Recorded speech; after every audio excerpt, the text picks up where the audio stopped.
হ্যাকাররা সবসময় খুঁজে বের করে যে সিস্টেমটা একটু পুরনো, আপডেট হয়ে গেলে তার সাফল্যের চান্স কমে যায়। কোন কোন জায়গাগুলোতে বাংলাদেশের এই সিকিউরিটি পোস্টারে আরও বেশি ইমপ্রুভ করা দরকার বলে আপনি মনে করেন? এই সিস্টেম ডাউন হয়ে গেলে যেন আমার সব সার্ভিস বন্ধ না হয়ে যায়। এটা শুনতে যত সহজ, বাস্তবে অত সহজ। বিদেশে তারা আগে চিন্তা করে করবো, আমাদের এখানে উল্টো হয়ে যায় যে আগে আমরা লঞ্চ করে ফেলি, পরে সিকিউরিটি চিন্তা করি।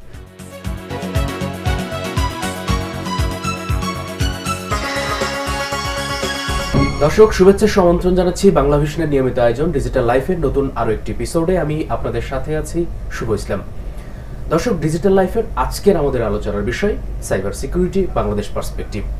আর এ বিষয়ে কথা বলার জন্য আজকে আমাদের সাথে স্টুডিওতে উপস্থিত আছেন রুবায়েত আকবর, সাইবার সিকিউরিটি এক্সপার্ট, যিনি একই সময় দেশে এবং দেশের বাইরে বিভিন্ন ধরনের সাইবার সিকিউরিটি সংক্রান্ত কাজের সাথে সম্পৃক্ত। আজকে আমাদের ডিজিটাল লাইফ অনুষ্ঠানে স্বাগত জানাই। ধন্যবাদ শুভ।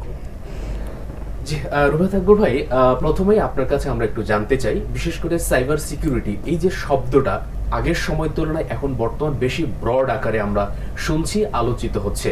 আসলে বৈশ্বিক পার্সপেক্টিভ থেকে যদি আপনার কাছে একটু জানতে চাই যে আসলে এই সাইবার সিকিউরিটি পার্সপেক্টিভটা কেমন বর্তমানে? আচ্ছা, প্রথমে আমি শুরু করার আগে বাংলা ভিশন এবং শুভকে ধন্যবাদ আমাকে এই অনুষ্ঠানে আমন্ত্রণ জানার জন্য। সাইবার সিকিউরিটি পার্সপেক্টিভ বৈশ্বিক দিক থেকে চিন্তা করতে গেলে আমরা যখন শুরু করি 2007-08 সালে, যখন বাংলাদেশ শুরু করলাম, তখন একরকম ছিল। এখন এই এত বছর পার হয়ে গেছে, দুনিয়া অনেক বদলে গেছে। তো এখন যেটা হচ্ছে, আসলে সব কিছু ইন্টারনেটে কানেক্টেড। একসময় ছিল হয়তো শুধুমাত্র আমরা কম্পিউটার বা ল্যাপটপের মধ্যেই ইন্টারনেট ইউজ করতাম। এখন আমাদের ঘড়ি, এসি, ওয়াশিং মেশিন, ইভেন ফ্রিজও কানেক্টেড। তো যেহেতু যত বেশি ইন্টারনেটে কানেক্টেড হচ্ছে, ওগুলোরও কিন্তু সাইবার আক্রমণের শিকার হওয়ার সম্ভাবনা তৈরি হচ্ছে।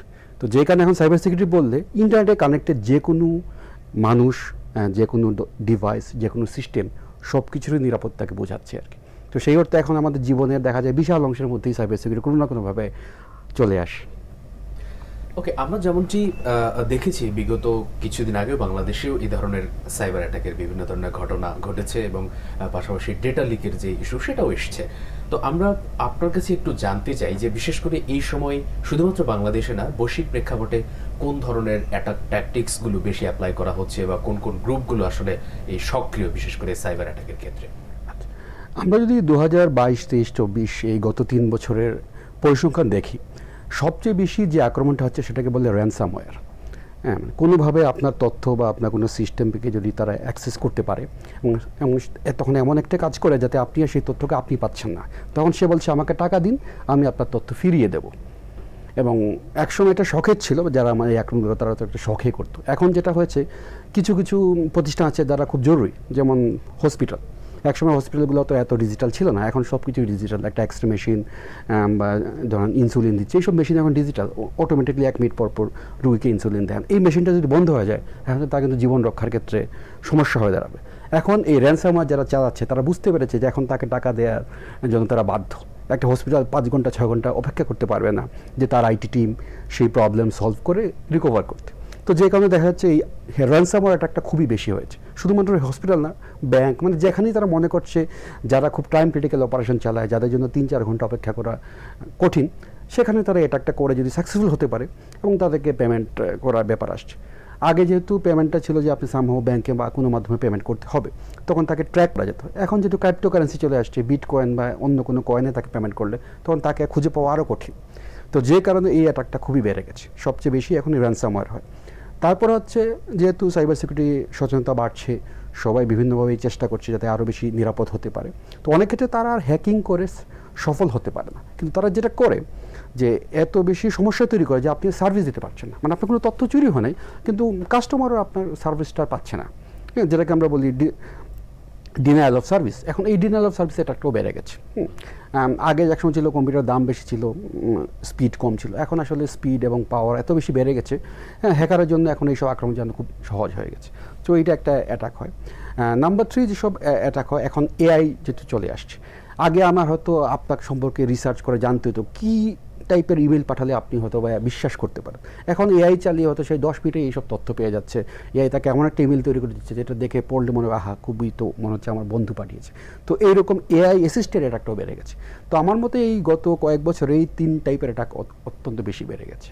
আপনি যেমনটি বলছিলেন, বিশেষ করে এই যে র্যানসম অ্যাটাকের ক্ষেত্রে যে একটা হসপিটালের উদাহরণ আপনি দিচ্ছিলেন, যে একটা ইনসুলিন দিতে হবে, দেখা যাচ্ছে 5 মিনিট বা 10 মিনিট বন্ধ থাকলে একটা বড় ধরনের প্যানিক ক্রিয়েট করতে পারে। সেটা তো শুধুমাত্র হসপিটালেই না, এটা আমাদের ব্যাংকিং ক্ষেত্রেও তো আরও বেশি। ব্যাংকিং ক্ষেত্রে হতে পারে, টেলিকমে হতে পারে, যে আপনার 5 মিনিটের জন্য কিন্তু হাজার হাজার কল বন্ধ হয়ে যাবে। তো এরকম অনেক ক্ষেত্রে হতে পারে। আবার যখন আমাদের দেশেও তো এত নাই, দেশের বাইরে ইউটিলিটি মানে ইলেকট্রিসিটি, ওয়াটার, এইসব সিস্টেমও কিন্তু অটোমেটেড ওয়েতে পরিচালিত হয়। তো ওগুলো যদি আপনার পানি সরবরাহ 10 মিনিট বন্ধ হয়ে যায়, এটা কিন্তু একটা শহরের জন্য বিশাল সমস্যা। সেক্ষেত্রে আমাদের পরিত্রাণের উপায় কি? যেহেতু শুধুমাত্র র্যানসমওয়্যার অ্যাটাকটা বাংলাদেশের প্রেক্ষাপটেই যে হচ্ছে বা হবে বিষয়টা তা না, বৈশ্বিক প্রেক্ষাপট। তার বাংলাদেশের যে সমস্ত প্রতিষ্ঠানগুলো আছে, আসলে র্যানসমওয়্যার অ্যাটাক থেকে প্রতিষ্ঠানগুলোকে সুরক্ষার ক্ষেত্রে আমরা কি কি স্টেপস নিতে পারি? র্যানসামওয়্যার অ্যাটাক থেকে সুরক্ষার জন্য প্রথমে 3টি কাজ করতে হয়। এক হচ্ছে আপনার যে সিস্টেমগুলো আপনি ব্যবহার করবেন সেগুলা নিয়মিত আপডেট রাখতে হবে। কারণ হ্যাকাররা সবসময় খুঁজে বের করে যে সিস্টেমটা একটু পুরনো, হয়তোবা সেটার নতুন ভার্সন চলে আসছে, নতুন সিকিউরিটি পেজ চলে আসছে, কিন্তু আপনি কোনো কারণে হয়তোবা আপনার রিসোর্স নাই, আইটি ডিপার্টমেন্টের লোক কম, আপনি 6 মাস পিছিয়ে আছেন, মনে করেন পরে করব। এখন এই 6 মাসে কিন্তু হ্যাকাররা বসে নেই, তারা এই পুরোনো ভার্সনের হ্যাকিং উপায় বের করে ফেলেছে। তো তারা ওগুলো খুঁজে বের করে যে একটা করতে পারে, তাহলে কিন্তু তার সাফল্যের চান্স বেশি। আপডেট হয়ে গেলে তার সাফল্যের চান্স কমে যায়। তো এটা একটা প্রধান, মানে এটা সবচেয়ে গুরুত্বপূর্ণ পদক্ষেপ হচ্ছে যে আপনি নিয়মিত আপডেট করতে হবে আপনার সফটওয়্যার বা সিস্টেম যেটাই ব্যবহার করেন সেটা। 2 নম্বর হচ্ছে আপনার তথ্যগুলোর ব্যাকআপ রাখতে হবে, যাতে মানে এই সিস্টেম ডাউন হয়ে গেলে যেন আমার সব সার্ভিস বন্ধ না হয়ে যায়, আমার অন্য কোথাও যেন আমি বিকল্প উপায়ে যাতে আমার সার্ভিস দিতে পারে। এটা শুনতে যত সহজ, বাস্তবে অত সহজ না। যেমন ধরেন আমরা হয়তো ব্যাকআপ বলতে কিন্তু আমি সিডিতে রাখলে তো হবে না, সিডি থেকে আবার আপনার সিস্টেমটা আপ করতে কয়েক ঘন্টা লেগে যাবে, তো আমাকে আপনার খুব বেশি হলো।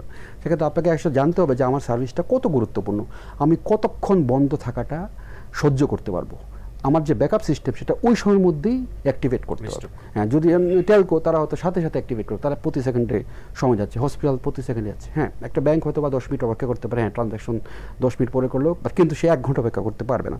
তো ওই জন্য তাকে এবং সিস্টেমগুলো আবার টেস্ট করতে হবে। অনেকে হয় কি তার ব্যাকআপ সিস্টেম আছে, বছরে একবার টেস্ট করেন, কিন্তু কাজের সময় সেটার কাজ করে না, তখন কিন্তু তার লাভ হচ্ছে না। সো নিয়মিত টেস্ট করতে হবে। আর যাদের খুব বেশি গুরুত্বপূর্ণ তথ্য, যেমন ধরেন মিলিটারি তথ্য হতে পারে, আমাদের ন্যাশনাল ডাটাবেস হতে পারে, সেগুলোকে আমরা একটা বলি এয়ার গ্যাপ, মানে এটা হচ্ছে এমন এক জায়গায় সেফ থাকবে যেখানে ইন্টারনেট নাই, কিন্তু আমার দরকার হলে ওখানে ইন্টারনেট কানেকশন দিব। হ্যাঁ, তো ওই তাহলে কী হবে, র্যানসামওয়্যার উপরে তো যেতে পারবে না যেহেতু ওটা ইন্টারনেটে কানেক্টেড নাই। হ্যাঁ, তো ওইভাবে তারা রাখে যে ওইরকম অবস্থায় যে সব কপাল খারাপ, সবই নষ্ট হয়ে গেছে, তখন ওই জায়গা থেকে আমি ডাটাটা নিয়ে আমার সার্ভিস শুরু করবো। আসলে অ্যাকচুয়ালি তাহলে আপনি যে বিষয়টি বলছেন, বিশেষ করে র্যানসমওয়্যার থেকে আমাদের যে কোনো ধরনের প্রতিষ্ঠানকে সুরক্ষার ক্ষেত্রে কয়েক স্তরের কিন্তু আমাদের ব্যবস্থা প্রতিষ্ঠানে সবসময়ই থাকতে হবে, যাতে কোনো ধরনের সার্ভিস ডিসরাপশন আসলে না ঘটে। আপনার এই আলোচনাটার সাথে আমি আরেকটা বিষয়ে একটু তথ্য অ্যাড করতে চাই। আজকে সকালে আমি দেখছিলাম যে 2025 সালে পেনিট্রেশন টেস্টিং নতুন একটা রিপোর্ট এসছে কোবাল্টের থ্রো থেকে। তারা বলছেন যে 69% এই ভালনারেবিলিটিস যেগুলো ক্রিটিক্যাল, সেগুলো কিন্তু প্রতিষ্ঠান প্যাচ করে না, আনপ্যাচড অবস্থায় রয়ে যায়। আসলে কোনো একটা প্রতিষ্ঠানের জন্য একটা দুর্বলতাকে প্যাচ না করা বা ভালনারেবিলিটি প্যাচ না করাটা কতটুকু রিস্কি বলে আপনি মনে করেন? এই যে কতটুকু রিস্কি, এটাও প্রতিষ্ঠানকে বের করতে হবে। কথার কথা বললাম, যেমন আমার হাতেও তো একটা মোবাইল ফোন আছে।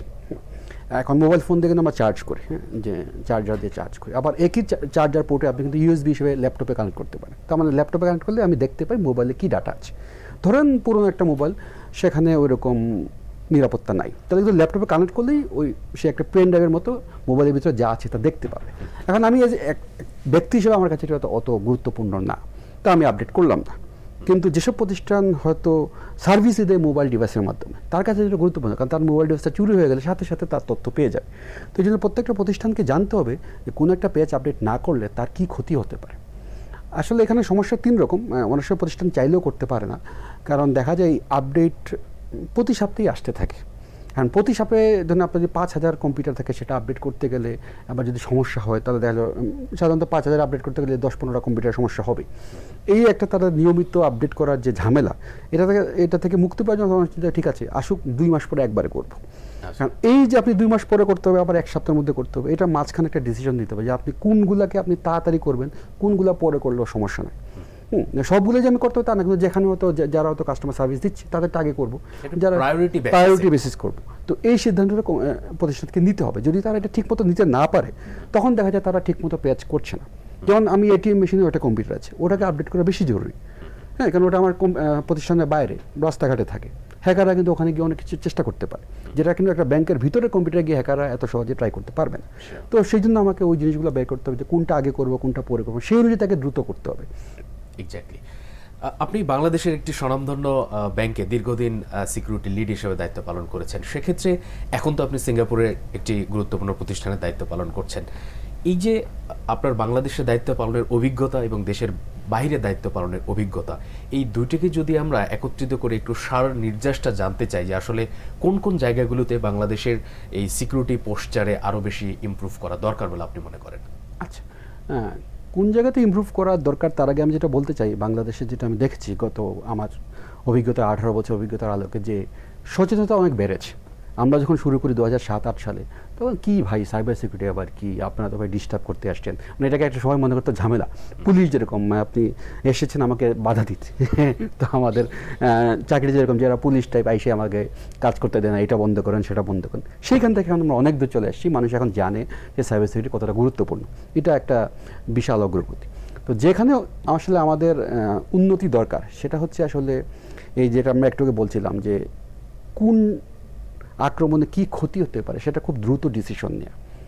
আমাদের ডিসিশন মেকিং প্রসেসটা একটু স্লো, সেটা হয়তো আমরা দীর্ঘদিন ধরে পেপার বেসড ইয়েতে ছিলাম।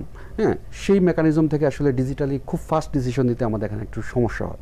তো এটা একটা সমস্যা, কারণ ডিসিশন দিতে না পারলে আপনি তো প্যাচ করতে পারবেন না বা আপডেট করতে পারবেন না। সো সেটা এক নাম্বার। নাম্বার 2 হচ্ছে আসলে আমরা যখন ডিজিটাল সার্ভিস করি সেটা দুই রকম। যখন একটা আছে আপনি একটা আগে ব্যাংকে গিয়ে অ্যাকাউন্টে ফর্ম ফিল আপ করছেন, এখন আপনি বললেন এটা আপনি টাইপ করেন, এটা একটা এক ধরনের ডিজিটাল। আরেকজন ডিজিটাল না, আপনি এত টাইপ করবেন কেন, আপনার নাম ঠিকানা তো ন্যাশনাল আইডি কার্ডে আছে, আমাকে দেন, আমি কার্ডটা স্ক্যান করে অটো টাইপ করি, ওইটাও আরেক ধরনের ডিজিটাল। তার মানে আপনাকে টাইপ করার কষ্টটা কমে গেল। তো এখন যেটা ডিজিটাল আছে সেগুলো হচ্ছে যে আপনাকে কাস্টমারের কত কাজ কমে যাবে, কত কিছু অটোমেট করা যায়। অটোমেট করার সময় সিকিউরিটিটাও চিন্তা করতে হবে, যে কার্ডটা যদি ফেক হয়, কার্ডটা যদি কাস্টমার নিজে কার্ড নিয়ে অন্য কারো কার্ড চুরি করা কার্ড নিয়ে আসে বলে এই কাস্টমারের নামে অ্যাকাউন্ট খুলে দেন, তাহলে কিন্তু আরেকজন নামে অ্যাকাউন্ট খুলে যেতে পারে। যদি এটা হয় না, আমি জাস্ট খুব সহজ উদাহরণ দিয়ে বলছি। তো এই যখন আমরা ডিজিটালাইজ করি, অনেকে আসলে এই নিরাপত্তা মনে করে পরে আসে, আগে শুরু করে দিই, আগে ডিজিটাল হয়ে যাক, পরে আমরা সিকিউরিটি অ্যাড করব। এটা এখন আর সম্ভব না। আপনাকে শুরু করার সময় চিন্তা করতে হবে যে এটা নিরাপত্তা ফিচার কী কী থাকতে হবে, পরে অ্যাড করা আসলে সুযোগ থাকে না। আপনি লাইভে চলে যাবেন, হাজার হাজার কাস্টমার চলে আসবে, তখন আর এটা সম্ভব না। তো এই দুইটা জায়গায় বাংলাদেশ উন্নতি করতে হবে। বিদেশে তারা আগে চিন্তা করে যে কীভাবে সিকিউর করে তারপরে আমি এটাকে লঞ্চ করবো। আমাদের এখানে উল্টো হয়ে যায় যে আগে আমরা লঞ্চ করে ফেলি, পরে সিকিউরিটি চিন্তা করি, সেটা একটু রিয়েক্টিভ। এই জায়গাতে আমাদের চেঞ্জ দরকার। ওকে, অনেক গুরুত্বপূর্ণ একটা বিষয় আমরা জানতে পারলাম। পাশাপাশি আরেকটা বিষয় আপনার একটু দৃষ্টি আকর্ষণ করতে চাই। আমরা অনেক সময় দেখি যে যারা বিশেষ করে সাইবার সিকিউরিটি টিম অথবা আইটি টিমে কাজ করেন, তাদের ক্ষেত্রে একটা জিনিস অনেক সময় বাধা হয়ে দাঁড়ায় যে তারা যেই বিষয়টি প্রয়োজনীয়তা অনুভব করেন সেটা তারা বোর্ড লেভেলের যারা দায়িত্বে আছেন তাদেরকে বোঝাতে পারেন না, বা তাদের ক্ষেত্রে এটা অনেকটাই টাফ হয়ে যায়। এই জায়গায় আসলে কিভাবে আপনি মনে করেন তাদেরকে কনভিন্স করা যায়, বিশেষ করে সাইবার সিকিউরিটির ক্ষেত্রে ইনভেস্টমেন্টের জন্য? এটা আসলে শুধু বাংলাদেশের সমস্যা না, এটা পুরো বিশ্বেই একটা সমস্যা। এটা মূলত যে জায়গা থেকে এসেছে, সাইবার সিকিউরিটি আমরা যারা কাজ করি সবাই আমরা মূলত ইনফরমেশন টেকনোলজি বা টেকনিক্যাল ব্যাকগ্রাউন্ড থেকে এসেছি। তো আমরা আসলে বিজনেস ল্যাঙ্গুয়েজে কথা বলতে অভ্যস্ত না। আমাকে জিজ্ঞেস করেন ভাই এই পেজ কি, সিকিউরিটি কি, খুব বেশি বলতে পারো। আমাকে যেমন এই পেজ আপডেট না করলে কত টাকার ক্ষতি হবে, তখন আমি সহজে বলতে পারি না। হ্যাঁ, তখন আপনি যখন ডিসিশন দিবেন আপনার কিন্তু সেটা জানা দরকার। কারণ একজন সিইও বা একজন এমডি, তার কাছে ওটা দরকার, তাকে প্রায়োরিটি সেট করতে হবে, যেটা করলে কত টাকার ক্ষতি, না করলে কি হবে। ও তার জন্য ওটা দরকারি। তো ধরেন কথা আমাদের দেশে কয়েক বছর আগে এরকম ছিল যে হ্যাকিংয়ের ভয়ে এটিএম বন্ধ করে দেওয়া হতো, যে এটিএম রাতের বেলা বন্ধ থাকবে। তো বিদেশে কখনো কিন্তু এটিএম বন্ধ থাকে না, কারণ তার কাছে একটা মানুষ এটিএম ইউজ করবে যখন আসলে আপনার হাতে অন্য কোনো রাস্তা নাই। রাতের বেলা আমার এটিএম বেশি দরকার, কিন্তু আমরা ঘন্টার পর ঘন্টা এটিএম বন্ধ রাখলাম, তাহলে এটিএম বন্ধ করার যে লস আর আপডেট না করার লস, সেটা কম্পেয়ার করে কিন্তু আমরা একটা ডিসিশন নিতে পারতাম যে না, তাহলে এটিএম বন্ধ না করে আর কি করা যেতে পারে। তো আইটিকে আমি মনে করি এই জায়গাতে তাদের প্রেজেন্টেশনটা বাড়াতে হবে, যে একটা জিনিস আপডেট না করলে, সিকিউরিটি ব্রিচ হলে যে ক্ষতিটা হতে পারে সেটা number of customer, number of transaction, টাকার অ্যামাউন্ট, এইগুলো দিয়ে ব্যাখ্যা করতে। যেমন 5 মিনিট এটিএম বন্ধ, এটা আইটির কাছে অথবা 99.01% আপ্লাই আছে, 0.05% ডাউন। এটা কিন্তু কিছু মিন করে না একটা। কিন্তু আমি যদি বলি না 5 মিনিটে আমার সে গুলশান এলাকার যে এটিএম সেখানে প্রায় 5,000 ট্রানজ্যাকশন হয় ডেইলি, 5 মিনিট বন্ধ থাকলে আমার 5টা ট্রানজ্যাকশন হবে, এভারেজ ভ্যালু 500 টাকা, সেখান থেকে আমি 2 টাকা আর্ন করি, কথার কথা, তাহলে আমার 10 টাকা লস হবে। এরকম করে আপনি এটা স্কেল আপ করে সারা বাংলাদেশ হিসাবটা পেতে পারেন। তো এই জিনিসগুলো আইটির কাছ থেকে আসা উচিত যে আসলে ক্ষতিটা কিভাবে হয়। এক্স্যাক্টলি। আরেকটা বিষয় একটু আপনার কাছে জানতে চাই, আপনার ইভ্যালুয়েশন কি বলে? আপনারা অনেক আগে থেকে যত কাজ শুরু করেছেন বাংলাদেশে এবং এখনও কাজ করছেন, যে আমাদের এডুকেশনাল যে সিস্টেমটা, এই সিস্টেমটাতে এখন পর্যন্ত কিন্তু সাইবার সিকিউরিটিকে আলাদা একটা গুরুত্ব দিয়ে সিলেবাসভুক্ত করা, এই বিষয়টা এখনও পুরোপুরি কতটুকু সম্ভব হয়েছে? এবং আমি কয়েকটি ইউনিভার্সিটিতে কথা বলেছি এবং কথা বলার মাধ্যমে জানতে পেরেছি, বিশেষ করে 3টে থেকে 4-5টা ইউনিভার্সিটি যদি আমি বলি, সেখানে আলাদা সাইবার সিকিউরিটির উপর মাস্টার্স প্রোগ্রাম শুরু হয়েছে, বাট এখনও বাকিগুলোতে শুরু হয়নি। এই অ্যাসপেক্টটাকে আপনি কিভাবে দেখেন? এটাকে আমি দুভাবে দেখি। মাস্টার্স যেটা আপনি বলেছেন 5-6টা ইউনিভার্সিটি শুরু হয়েছে, আবার যেন আমরা যারা এসেছি কাজ করছি, আমাদের মাস্টার্স গ্রাজুয়েশন কোনো কিছুতেই সাইবার সিকিউরিটি ছিল না। আমি যখন পাশ করছি 2003, তখন সাইবার সিকিউরিটি কনসেপ্টও বাংলাদেশে আসেনি। 7 সালে আমরা কাজ শুরু করলাম, তখন আমাদেরকে নিজে নিজে শিখতে হয়েছে। তো আসলে সাইবার সিকিউরিটি নিজে নিজে শেখার একটা সময় ছিল, যেহেতু তখন নতুন ছিল, নিজে নিজে শিখে কাজ করা যেত। এখন সাইবার সিকিউরিটি এত ব্রড হয়ে গেছে যে আসলে সবসময় নিজে নিজে শিখে কাজ করা ডিফিকাল্ট। তো অবশ্যই ইউনিভার্সিটি থেকেও একটা শিক্ষার ব্যবস্থা থাকতে হবে। সেই সাথে আরেকটা জিনিস দরকার, সেটা হচ্ছে প্রফেশনাল ট্রেনিং। আমাদের দেশে আসলে একটা বলবো নেতিবাচক ধারণা আছে যে একটা এমপ্লয়িকে ট্রেনিং দিলাম, টাকা খরচ করলাম, সে তো 2 বছর পরে চলে যাবে, এটা আমার লস। হ্যাঁ, তো এটা আসলে কমন উত্তর বিদেশে আছে যে ভাই আপনি আনট্রেন এমপ্লয়ি রাখলেন 2 বছর, ওই 2 বছর আপনার যে লস হতো তার চেয়ে তাকে 50,000 টাকা দিয়ে ট্রেনিং দিলে আপনি আরও বেটার বেনিফিট পাবেন, কারণ সে আপনাকে সার্ভিসটা দিয়ে যাবে। তো আমাদের দেশে এখনও এই জায়গাতে আসলে আমাদের হিউম্যান রিসোর্স টিমরা তারা এখনও ওই জায়গাতে যে মানবসম্মত উন্নয়ন আমরা বলি পিপল ডেভেলপমেন্ট, কিন্তু আসলে এই ডেভেলপমেন্ট ট্রেনিং এই জিনিসগুলো এখনও এত উঠে আসেনি। সেটাও দরকার। শুধুমাত্র ইউনিভার্সিটি ধরুন তো ফ্রেশ গ্রাজুয়েটকে শেখাবে, কিন্তু যারা 5-6 বছর হয়ে গেছে অন্য সেক্টর থেকে সাইবার সিকিউরিটিতে আসতে চায়, তারা কী করবে? কারণ একটা 4 বছর পরে পাশ করে বেরোবে, তাদের জন্য অপেক্ষা করার সময় নেই। কন্টিনিউয়াস টেকনোলজি বাড়ছে, এবং সেটা শুধু বাংলাদেশে, সারা বিশ্বেই সাইবার সিকিউরিটি লোক সংকট। কেন? হ্যাঁ, সেটা কিন্তু এই না যে ট্রেনিং না, সেটা হচ্ছে যে এত টেকনোলজি আসছে, এই যে এআই আসলো, এখন আপনাকে ইমিডিয়েটলি এআই সিকিউরিটি শিখতে হবে। ইউনিভার্সিটি সিলেবাস তৈরি করে আনতে আনতে তো এআই বসে থাকবে না। তো এখানেও কিন্তু এই আসলে একটা বটল নেক যে নতুন টেকনোলজি আসছে, আমাকে শিখতে হবে, কিন্তু শেখাবে কে? সেই শেখানোর লোকটাও তৈরি নাই। তো এটা আসলে একটা টেকনোলজি ওয়ার্ল্ডের সমস্যা। এত দ্রুত টেকনোলজি আসছে, শেখারও একটা চ্যালেঞ্জ আছে, ইউনিভার্সিটিকেও এগিয়ে আসতে হবে। তো এইটা আসলে যেটা হয় যে ইন্ডাস্ট্রি আসে যারা, তারা একটা স্পন্সর করতে পারে, ভার্সিটিও স্পন্সর করে একটা ফান্ড নিয়ে বিভিন্ন রকমের ডিপ্লোমা শর্ট কোর্সও চালু করতে হবে, শুধু মাস্টার্স বেস না থাকে। আপনি কি ইন্ডাস্ট্রি একাডেমি কোলাবোরেশনকে মিন করছেন? কোলাবোরেশন মিন করছি, জি। ওকে, এটা দরকার। আমরা আরেকটা বিষয় একটু আপনার নজরে আনতে চাই। বিশেষ করে শুরু থেকে আমরা last 5 or 10 years or 15 years ধরে আমরা প্রথমে দেখেছি ডিজিটাল সিকিউরিটি অ্যাক্ট, তারপরে সাইবার সিকিউরিটি অ্যাক্ট, এখন বর্তমান সাইবার সিকিউরিটি অধ্যাদেশ, এবং পাশাপাশি আমরা জানি এখন পর্যন্ত একটা ড্রাফটিং পর্যায়ে আছে ডেটা প্রোটেকশন অ্যাক্ট। সো সব কিছু মিলিয়ে আপনার কাছে কি মনে হয় যে এই সমস্ত যে আইন, অধ্যাদেশ বা অ্যাক্ট যাই বলি না কেন, আসার পরে আমাদের যে সামগ্রিক ডেটা প্রোটেকশন বা ন্যাশনাল ডেটা যে সিকিউরিটি, সেটাকে ইনশিওর করা কতটুকু নিশ্চিত হতে পারে বলে আপনি মনে করেন? আচ্ছা, আইন অবশ্যই দরকার, কারণ আইনি ফ্রেমওয়ার্কটা না আসলে অনেক প্রতিষ্ঠানের সেই দায়বদ্ধতা থাকে না যে কেন সাইবার সিকিউরিটি ইনভেস্ট করবে। সেটা দরকার, কারণ সবসময় যে আমার সচেতনতা থেকে সব কাজ হয় না। তো আমাদের আইন, আমি যেটা ড্রাফট সাইবার সিকিউরিটি অধ্যাদেশ সেটা দেখেছি। তো তারা সেখানে যাওয়ার আগে আমি একটা কথা বলতে চাই যে সাইবার ক্রাইম এটার কয়েক রকম প্রকার আছে। একটা হচ্ছে যে যেমন সিস্টেম, যে শোন আপনি একটা আমাদের বাংলা ভীষণই ধরেন যে আপনারা ব্রডকাস্ট করেন, এটা একটা সিস্টেম, স্যাটেলাইট কানেকশন থাকতে পারে, থাকতে পারে, আমি এটাকে অ্যাটাক করে এখানে একটা ক্ষতি করার চেষ্টা করতে পারি, এটা এক ধরনের ক্রাইম। আরেকটা হচ্ছে আমি হয়তো বা এখানকার কারোর সাথে পরিচয় হলো, তার তথ্য কথায় কথা জেনে নিলাম, হ্যাঁ, সেটা আমি ফাঁস করে দিলাম। দুইটাই কিন্তু ক্রাইম, কিন্তু একটা হচ্ছে টেকনিক্যাল, আর একটা হচ্ছে আমার ইন্টেনশন খারাপ, আমি হয়তো বা কারো ক্ষতি করে। দুইটা কিন্তু একইভাবে ট্রিটমেন্ট করা যাবে না। তো আমাদের সাইবার ক্রাইম যে অধ্যাদেশ, সেখানে আসলে এই ডিভিশনগুলো ক্লিয়ারলি করা হয়নি। একটা সিস্টেমে অ্যাটাক করলে কী হবে, আমি কারো গোপন তথ্য ফাঁস করলাম তাকে কী হবে, আমি হয়তো কারোর সাথে সম্পর্ক ছিল, সম্পর্ক শেষ হওয়ার পর তার পার্সোনাল ছবি অনলাইনে দিয়ে দিলাম, সেটাও একজন হ্যারাসমেন্ট, সেটাও ক্রাইম। সেটা আরেক রকমের আরেকভাবে ট্রিট করতে হবে।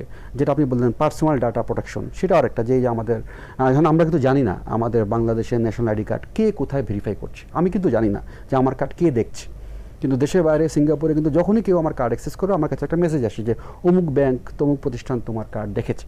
আমি যদি ওখানে অ্যাপ্লাই করে থাকি, আমি জানি হ্যাঁ আমি তো মাত্রই অ্যাপ্লাই করে আসলাম, তারা আমাকে ভেরিফাই করতে কার্ড দেখবে। কিন্তু বাংলাদেশে আমাদের জানার কোনো উপায় নাই কার্ডটা কে দেখছে, তো যে কারণে অবৈধভাবে কেউ দেখলেও আমরা জানি না।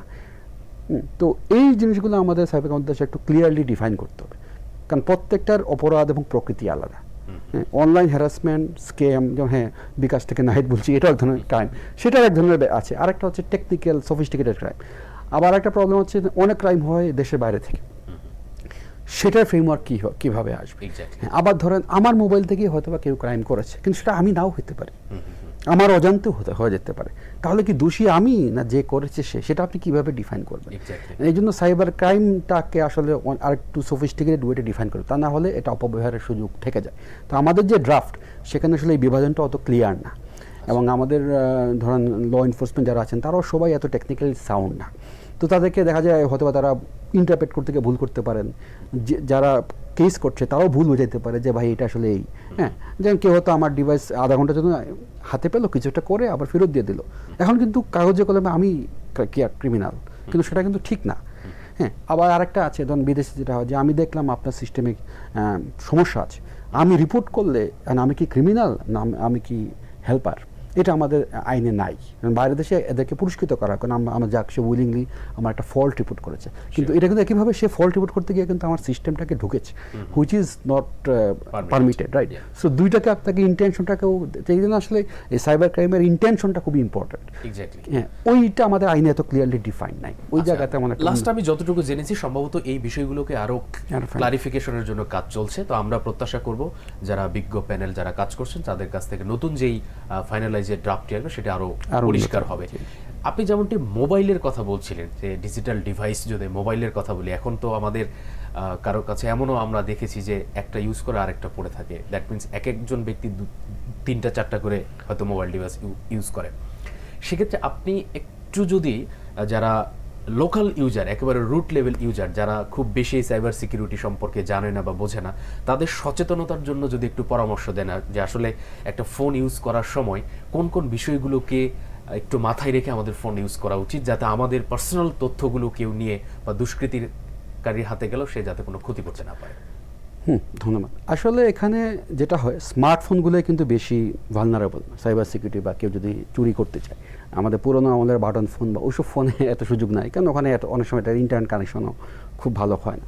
সো সেই ফোনগুলো অপেক্ষাকৃত নিরাপদ। বাট কারো যদি স্মার্টফোন থাকে, কারণ আমরা যেটা হয় অনেক অ্যাপ ডাউনলোড করি, গেম অ্যান ত্যান, হ্যাঁ, তো ওগুলো সবগুলো নিরাপদ না। তো ওই যখন একটা অ্যাপ যখন থাকে, যখন আপনি ডাউনলোড করলেন, ও মোবাইলে অনেক কিছু দেখতে পায়, ওখানে অনেক রকমের পারমিশন সেট দিয়ে তারপর, কিন্তু আমরা তো খেয়াল করি না। কেউ তো বলে হ্যাঁ তুমি SMS রিড করার পারমিশন দাও, দিলাম, তার মানে কি অ্যাপটা আমার প্রত্যেকটা SMS রিড করতে পারে, সেখানে আমার কিন্তু ক্রেডিট কার্ডের যে OTP সেটাও সে পড়তে পারে। এখন সে কি পড়ে কিছু করছে কিনা সেটা কিন্তু আপনি জানতে পারবেন না, যেহেতু আপনি একবার তাকে পারমিশন দিয়ে দিচ্ছেন।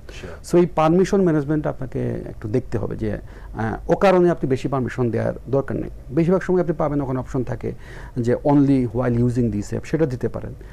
সবচেয়ে ভালো হয় যত বেশি পারেন কম অ্যাপ ইনস্টল করেন। আর যদি মাল্টিপল আপনার ডিভাইস থাকে, তো যেটা দিয়ে আপনি ব্যাংকে ট্রানজ্যাকশন করেন, যেটা দিয়ে আপনি অফিসিয়াল করেন, সেটা আলাদা রাখেন। আর যেটা দিয়ে আপনি সোশ্যাল মিডিয়া থেকে প্রচুর অ্যাটাক করেন, কারণ সোশ্যাল মিডিয়ায় যেটা আমরা সবাই জানতে চাই হিউম্যান হিসেবে যে নতুন কী আসলো, তো আমাকে কেউ বললো ভাই লিঙ্ক ক্লিক করেন, গাজাতে কী হচ্ছে দেখতে পাবেন। এখন যেটা ফেক হয়, কিন্তু আমার একটা কিউরিয়াসিটি আছে কী আসলো, নতুন ভিডিও নাকি, এইটা খুব সহজ উপায় একটা মানুষকে প্রলুব্ধ করার। এবং হ্যাকার এটা প্রতিনিয়ত ব্যবহার করে যাচ্ছে, বিভিন্ন রকম লিঙ্ক পাঠিয়ে বলবে এটা দেখেন। এই আপনার যে জানার আগ্রহ, কে পাঠাচ্ছে, অনেক সময় না দেখেই শেয়ার করি, তো এই লিঙ্ক ক্লিক করার সম্পর্কে খুব সতর্ক থাকতে হবে, কারণ এই লিঙ্ক ক্লিক করেই আসলে বেশিরভাগ ডিভাইস হ্যাক হয়। মানে আপনার হচ্ছে ফিশিং অ্যাটাক, যেটা আমরা বলি ফিশিং অ্যাটাক। এবং আপনি আরেকটি যে বিষয়টি বলছেন যে বিশেষ করে যে কোনো ধরনের আপনার অ্যাপ ডাউনলোডের ক্ষেত্রে যে পারমিশন দিয়ে আমরা যে সেটআপটা দিই, সেখানে পারমিশনগুলোকে যত রেস্ট্রিক্টেড করা যায় এবং যত ধরনের কম অ্যাপ ইউজ করা যায় আমাদের স্মার্টফোনগুলোতে, আমরা ততটুকুই সেফ। ওকে, এটা সম্ভবত আমাদের যারা ভিউয়ার্স থাকবেন অবশ্যই তাদের জন্য এটা একটা বড় উপকার আসবে বলে আমরা মনে করি। আমরা একটু ব্যাংকিং সেক্টর আরেকবার আসতে চাই। ব্যাংকিং সেক্টরে আপনি লং টাইম কাজ করেছেন, এখন বর্তমান বাংলাদেশের ব্যাংকিং সেক্টর সাইবার সিকিউরিটির কি অবস্থা? ব্যাংকগুলোকে আমরা তো কয়েক ভাগে ভাগ করতে পারি। কিছু ব্যাংক খুব ডিজিটালি অ্যাডভান্স, তারা অনেক বেশি অ্যাপ নিয়ে আসছে, নতুন নতুন ফিচার শুরু করছে। কিছু ব্যাংক আবার একটু পিছিয়ে আছে, স্বাভাবিক, বিভিন্ন জেনারেশনের ব্যাংক আছে। তো এখন এই যখন আপনি ফিচার আনবেন, সেক্ষেত্রে শুধু আমাদের যেটা হয়, আমরা হয়তো বা ব্যাংক হিসাবে সিঙ্গাপুর আমেরিকাকে ফলো করতে চাই, কারণ তারা অনেক ডিজিটাল। কিন্তু আমার দেশে ব্যবহারকারী কিন্তু সবাই সমান না। শহরে ব্যবহারকারী আছেন, নতুন প্রজন্ম যারা, তারা হয়তো আমাদের চেয়ে ভালো বেশি মোবাইল জানে, কারণ তারা মোবাইল সাথে গ্রো করেছে। আবার যারা আমাদের চেয়ে পুরনো সিনিয়র সিটিজেন, তারা এত বেশি মোবাইল নিয়ে এক্সপার্ট না, তাদেরকে দিয়ে ক্লিক করানো ওটিপি টোটিপি তাদের জন্য একটা ঝামেলা। হ্যাঁ, তারা কিন্তু সহজেই এগুলো শেয়ার করে দেয়। তো আমাদের যেহেতু বাংলাদেশে এরকম 3 রকমেরই ব্যবহারকারী আছেন, তো ব্যাংকটাকে আসলে এই জিনিসগুলো অত মাথায় রেখে ফিচার আনে না, যে কারণে এখানে অনেক রকমের স্ক্যাম এখনও চলছে, যে আপনি প্রায়ই পাবেন যে ওটিপি শেয়ার হয়ে গেছে। এটা আমাদের দেশের একটা বড় সমস্যা। দ্বিতীয় যেটা হয়, আমি দেখেছি যে আসলে যেটা একটু আগে বলেছিলাম, যে প্রফেশনাল ট্রেনিং, অনেক ব্যাংক ট্রেনিং দিচ্ছে, কিন্তু অনেক ব্যাংক ট্রেনিংয়ে অত বাজেট নেই। কিন্তু যেহেতু এখন আমি যদি খালি হায়ার করতে যাই, ওই কয়েক ব্যাংকের হয়তো বা 50 জন 100 জন ট্রেন্ড লোক আছেন, তারা কত সুইচ করবে? আমার কিন্তু মানব সম্পদ তৈরি করতে হবে। কালকে হয়তো বা এআই বেসড সব ব্যাংকে এআই বেসড সার্ভিস তৈরি হবে, সেটার জন্য আমার লোক লাগবে যে এআই বেসড সিকিউরিটি দিতে পারে। তো আমাকে ফিচার তৈরি করার আগে সিকিউরিটিটা আনতে হবে, ওখানে একটা গ্যাপ আছে। এখানে একটু আপনাকে একটু ইন্টারাপ্ট করতে চাই, যে হিউম্যান রিসোর্স ডেভেলপমেন্ট আপনি যেটা বলছেন, তো লাস্ট কাপল অফ ইয়ার্স বাংলাদেশে অনেকভাবেই চেষ্টা করা হচ্ছে এই সেক্টরে দক্ষতা উন্নয়নের জন্য। আসলে এর পাশাপাশি আপনার কি স্পেশাল সাজেশন থাকবে, বিশেষ করে কোন কোন ক্ষেত্রগুলো মাথায় রেখে সাইবার সিকিউরিটিতে যাতে আমরা হিউম্যান ডেভেলপমেন্ট, মানে হিউম্যান রিসোর্স ডেভেলপমেন্ট করতে পারি? আপনার কি সাজেশন থাকবে? আচ্ছা, আমার যেটা সাজেশন থাকবে যে আসলে সাইবার সিকিউরিটি শুধু আইটির সমস্যা না, এটা কিন্তু সবারই এখন না। যে কোনো ব্যাংকের যত এমপ্লয়ি সবাই কিন্তু কম্পিউটার ব্যবহার করেন, তো তারাও যদি হ্যাকড হয়ে যান তাহলে কিন্তু ব্যাংক হ্যাকড হবে। এটা কিন্তু আমার দরকার নেই শুধু আইটি ডিপার্টমেন্টের সমস্যা। সো এই মেন্টালিটিটা চেঞ্জ করতে হবে। আসলে ট্রেনিং সবাইকে দিতে হবে। হ্যাঁ, সবাই যে একদম টেকনিক্যাল ট্রেনিং দেবেন তা না, কিন্তু যখন যারা এটিএম মেনটেন্স করেন, যে টাকা এটিএমে টাকা রিফিল করেন, তারা হয়তো বা থার্ড পার্টি, তাদের ট্রেনিংটা কিন্তু আমাকে মাথায় রাখতে হবে, কারণ তারা সেই মেশিনটাতে যাচ্ছেন, তাদের চোখে কিন্তু বোধহয় মেশিনে কেউ একটা হয়তো ডিভাইস অ্যাড করে গেছে। এটা যদি সে ধরতে না পারে, আপনি তো জানবেন না যে মেশিনটাতে কেউ পেনিট্রেট করা বা এটাকে হ্যাক করার চেষ্টা করেছে। সো আমার ওই থার্ড পার্টি পার্সনগুলো কিন্তু আমরা অনেক রকম সার্ভিস থার্ড পার্টির মাধ্যমে দিয়ে থাকি। আর সাইবার সিকিউরিটি আমার যেটা হয়, সবাই শুধুমাত্র টেকনোলজি ফোকাসড হয়ে গেছে। যেমন আমরা যখন একবার কাজ করছি, একটা মজার উদাহরণ দিই, যে ধরুন আমরা কী করি, আপনাকে হয়তো কার্ড পাঠাই, পিন পাঠাই কুরিয়ারে। তো একই কুরিয়ার দিয়ে যদি আমি কার্ড এবং পিন পাঠাই, এবং কুরিয়ার লোকটা যদি জানে যে ভাই এই ব্যাংক থেকে রেগুলার কার্ড যায়, এরকম সাইজ হয়, পিনটা হয় এরকম সাইজ, সো যে কোনো স্মার্ট লোক কিন্তু বুঝতে পারে যে এই কার্ড পিন এইভাবে পেয়ারে আসে, হয়তো বা 7 দিন পরে বা 15 দিন পরে, এবং সে খুলে দেখতেও পারে। তো এটা কিন্তু টেকনিক্যাল সমস্যা না, এটা একটা প্রসেসিং সমস্যা। এইগুলোতে এত বেশি নজর দেওয়া হয় না, যে এখানেও কিন্তু আপনার তথ্য লিক হওয়ার সম্ভাবনা আছে। এইখানে আমাদের কাজ করতে হবে। আসলে এটা কারণে যে অনেক রকম সমস্যা ক্রিয়েট হয়, যেটা হয়তো বা নজরে আসেনি। আচ্ছা, আজকে অনেক আলোচনা হলো, আমরা অনুষ্ঠানে একেবারে শেষ পর্যায়ে আছি। আপনার কাছে আরেকটা বিষয় জানতে চাই, বিশেষ করে বাংলাদেশে সাইবার সিকিউরিটিতে আমরা যারা দক্ষ আছেন, দেশের বাইরেও অনেকে আছেন আপনাদের মতো, এবং ইন ফিউচার দেশের যে সাইবার সিকিউরিটি অ্যাসপেক্ট, এটাকে রক্ষা করার জন্য আমাদের কিন্তু ফ্রেশার্স যারা বিশেষ করে আসছেন, তাদের জন্য আপনার কি সাজেশন থাকবে? ফ্রেশারদের জন্য আমার সাজেশন হচ্ছে, আসলে সাইবার সিকিউরিটি ওয়ার্ল্ডের যেটা প্রধান চ্যালেঞ্জ, প্রতিনিয়ত নতুন টেকনোলজি আসতে থাকে। আমি যেটা শিখে পাশ করেছি সেটা দিয়ে জবে শুরু করতে করতে আরেকটা টেকনোলজি চলে আসে। যেমন যারা হয়তো 2 বছর আগে পাশ করেছে, এখন তারা এআই জবে আসতে হবে, এখন সে কিন্তু ওইটা কিন্তু তার সিলেবাস হয়তো ছিল না, কিন্তু তাকে শিখতে হবে।